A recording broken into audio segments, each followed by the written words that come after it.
quorum to vote things out of here, but we can go forward. Welcome to the Transportation Committee meeting of Wednesday, July 14th, 2010. Paul Koretz is with me, and I'm Bill Rosendahl. I'm chair of this committee. We have 4 agenda items. It is summer, so we're not going nuts. Maria, would you bring us into the loop on this?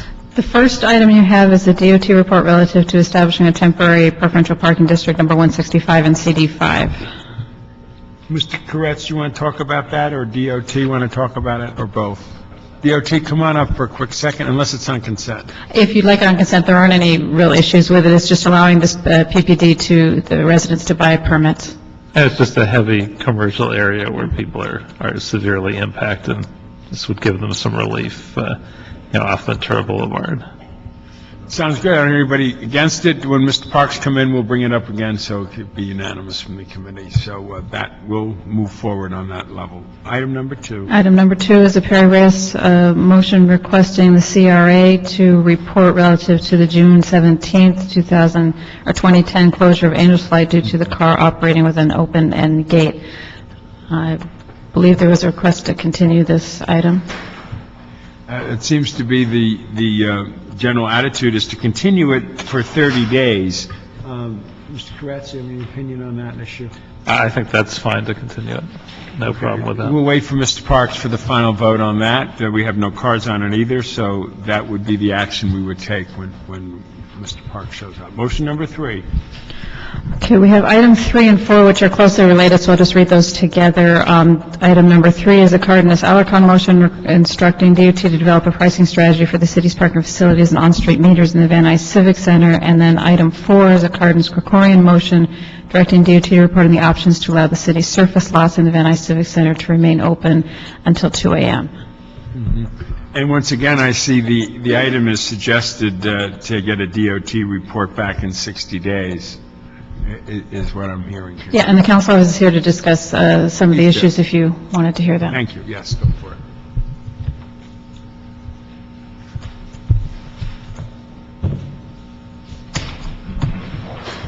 Thank you, council members. My name is Daniel Skolnick, and I'm planning deputy to Councilmember Tony Cardenas. What you're looking at is 2 motions as a part of a group of a larger revitalization effort. So there's another motion. Briefly, I'll explain what the other motion does that's not before you. It's about reducing the minimum parking requirements. You see, this part of town, this Van Nuys area, is a streetcar subdivision.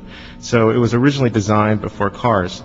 Our current parking regulations zone out certain uses, neighborhood serving uses. So as part of this, what we're looking to do is take the existing resources, such as the lots that the city put in the late 40s, and then the larger structures that we built with the new building at 6262 Van Nuys, and allow those assets to be used by our business community.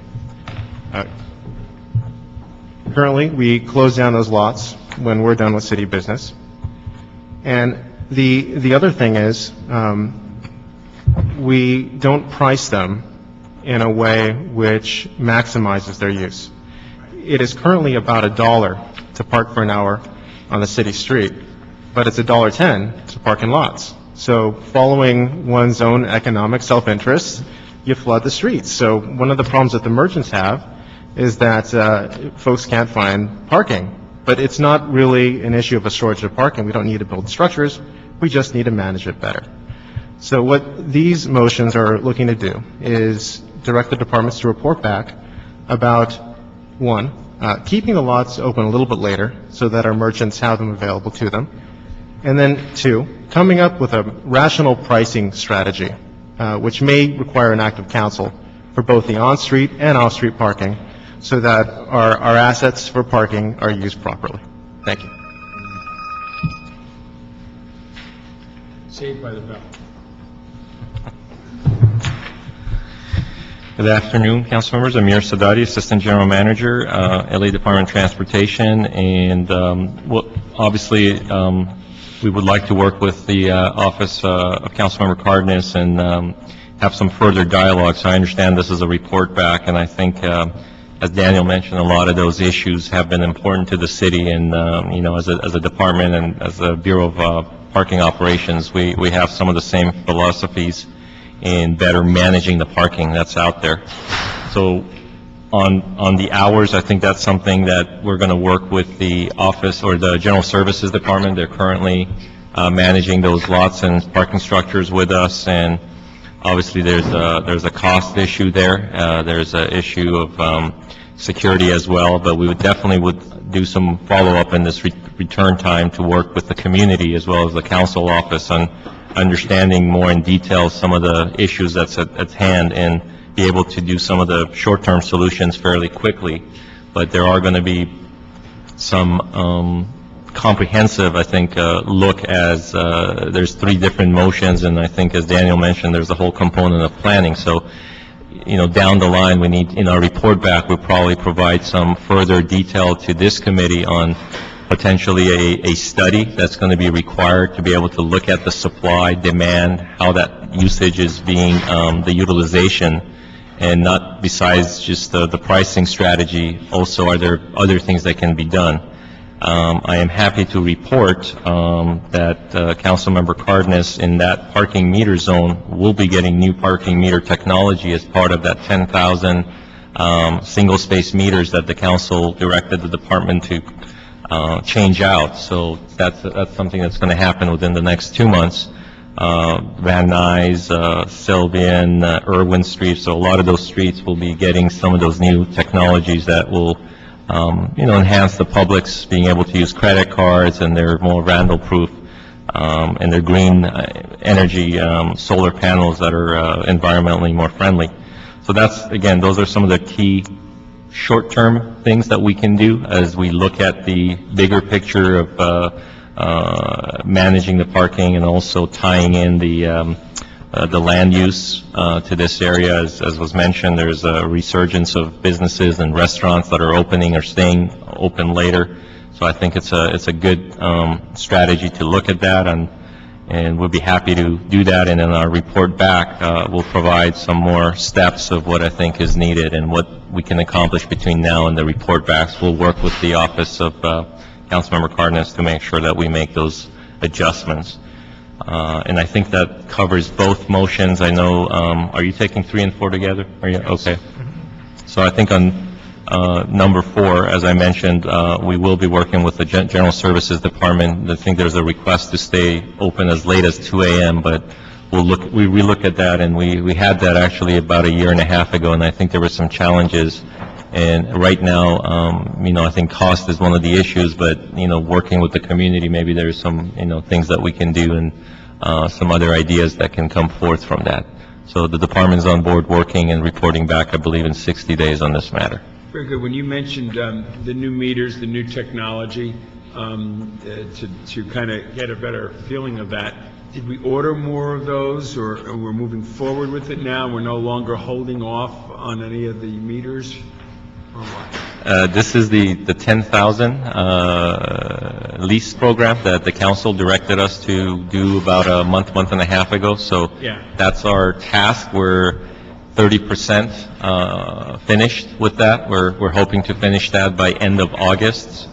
There's been some challenges with some parts that weren't available, so that's maybe about a month behind schedule, but we're on target. So that isn't anything new. That's something that the council had directed us, and this area is one of the many areas throughout the city that's going to get the new technology. As obviously we can't do this everywhere. We've done the pay stations, we've done some other single space, and yet this was another 10,000 that is going to happen throughout the city. Very good, very good. Mr. Koretz?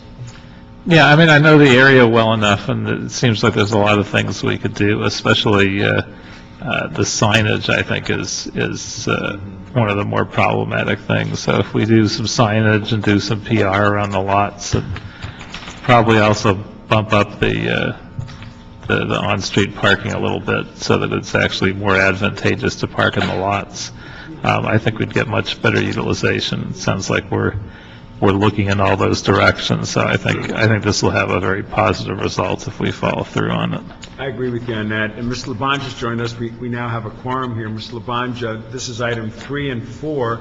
It's been asked by Mr. Cardenas, who's the main player in that, though Mr. Alarcon and Mr. Krikorian are also part of the geography, that we continue it for 60 days. Staff just gave a full report of what they're doing and how they're moving forward.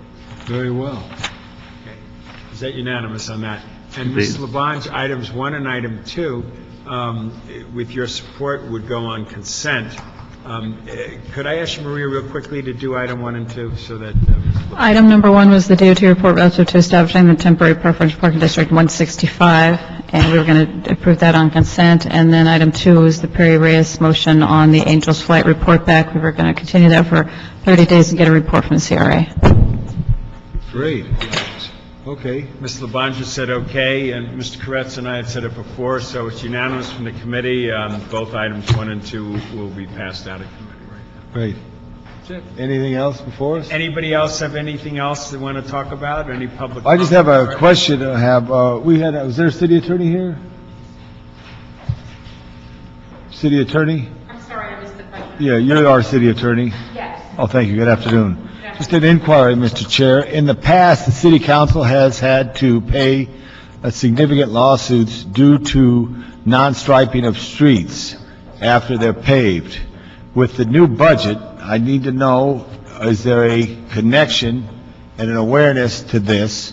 Because I want to bring it to our attention that there are streets that are getting slurried or paved that are not getting marked immediately. Thank you. Councilmember, that's... Please come up to the mic. Sure. And your name for the record. Judith Reel, Deputy City Attorney. That's certainly an appropriate topic of discussion for the committee. My suggestion is that due to the Brown Act constraints, that you request that matter be calendared for a future agenda so that people who are interested in the subject can come and DOT could report. If you could, because I want to know the challenges that we are facing, because I know we're waking up every day as you're trying to, Ms. Robinson, hold the department together. But this coordination effort is so important. So if we could, Maria, Mr. Chair. Well, we'll definitely... And just a way to say, due to the impact of the budget, what work is it done, especially work in coordination with other departments, et cetera? Okay. And put it on the next agenda that Mr. Labange will be here for sure, so we can do a thorough discussion. And I assume this is happening in most, if not all, the districts, Right. but I've been pleasantly surprised that we have a lot of slurry sealing going on in the area that's just west of your district, just west of Fairfax, which is terrific, but on the downside, none of them are getting painted, so it becomes Stop sign. dangerous, and I see a certain number of people running those because they don't see the marking on the ground. You're so much more observant than anyone who had that 5th district seat Well, there. he's right on the ground floor there with everybody. Let me just ask a question, Mr. Chair, because we should ask the CAO to look at this too, to make sure the Department of Transportation gets the money, which is the gas tax that pays for the Surrey. No? There is no gas tax anymore? I don't know, whatever's paying for the Surrey, that they make sure they get the paint. You got to pay for the paint in the Surrey, because you can't do it, because that's so true. Thank you. A good point Great. here, Mr. Labange. Well, thank you. Also, Yes. the Thank you catered for bringing truck that up. issue, which we haven't officially put out the agenda because it's too far away. We are definitely doing it on August the 11th. August 11th. That gives the city departments plenty of chances to get together and discuss that issue about the food trucks. Great. Throughout the city. So that will be agendized for the August 11th. And we'll agendize this one. Do you have a preference on it, Tom? I think, how about the August 11th too? Just so we give the department. Let's do it on time. August 11th. That's the too. next, there's one meeting, there's We'll be on another a meeting. roll. That'd be Okay. good. Anything else? Any public comment? No, sir. Hearing nothing, meeting is adjourned. Thank you all so much for being here. You said the meeting is expired, you know, like, see you, William. Thank you, always, man. Yeah, I appreciate you. Way behind. I'm very happy that you showed up the way you did.